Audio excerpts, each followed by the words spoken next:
When Virat Kohli and Kane Williamson meet for the toss on June 18th at the Ageas Bowl in Southampton, it will signify the heralding of a new chapter in Test cricket.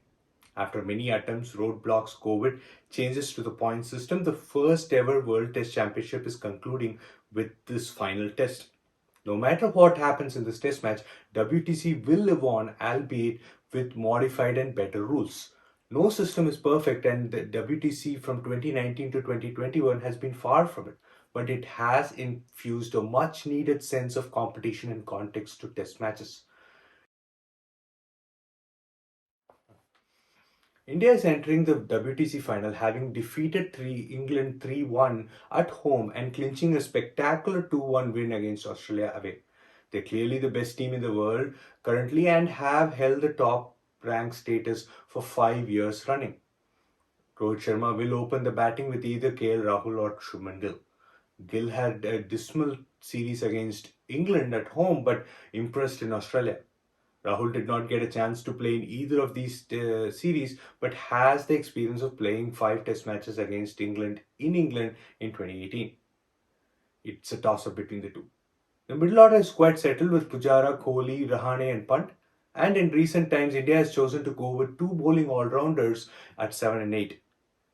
Jadeja and Ashwin should take the two slots as their combination will probe New Zealand's weakness against spin, even though the wickets are likely to be friendly for the faster bowlers. On the fast bowling front, Bumrah is an obvious choice. However, the problem of plenty will manifest itself where Kohli and Shastri have to choose two out of Siraj, Shami and Ishant.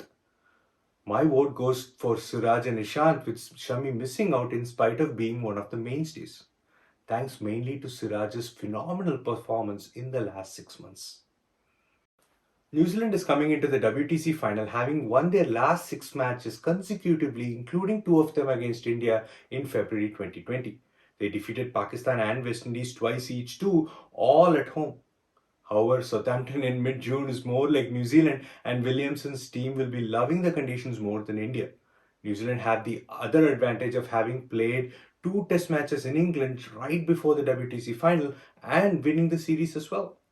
The top six seems pretty set with the new sensation Devon Conway, Tom Latham, Kane Williamson, Ross Taylor, Henry Nicholls, and BJ Watling.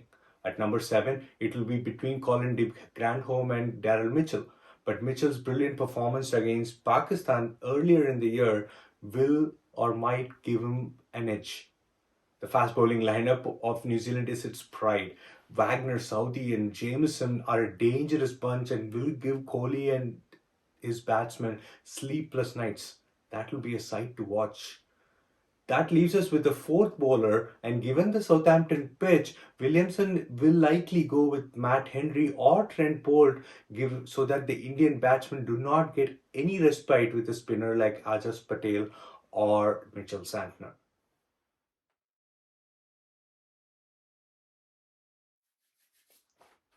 Now let us do a quick form check for the two teams over the last 12 months. On the batting side, Rishabh Pant has been far and away the best batsman with 544 runs and some unbelievable innings in Australia. Rohit Sharma has been in exceptional form too, and his consistency at the top with Pant's rearguard action has been the key for India's victories. Kohli, Rahane and Pujara, all of them average around 30 in this time and will be raring to correct the correct record. Ashwin and Jadeja both have good recent records, which will be crucial at 7 and 8, but their effectiveness with the bat in England will be a question mark. On the bowling front, Ashwin far and away leads the pack with 44 wickets at an average of 18. Quite spectacular. But his previous record in England is ordinary and something for him to correct as he gets into the greats territory.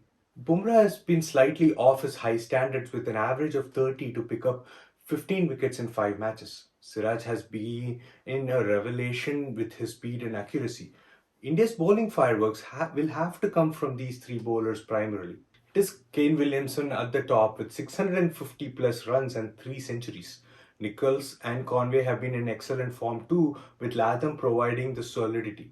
Ross Taylor will be raring to go after a less than great 12 months period with the bat.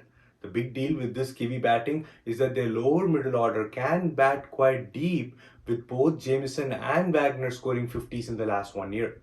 The question really is, how will New Zealand handle India's high quality spin duo of Ashwin and Jadeja, even though the conditions are not going to be spin friendly? On the bowling side, it's really quite simple. It's about the three fast bowlers. In the last 1 year, Jameson, Southee, and Wagner have taken 79% of the wickets with less than an average of 25. They really haven't left much for others, and this combination is a make or break for New Zealand. If India's batsmen find form and can figure out how to deal with the fearsome trio, then it will be a great matchup.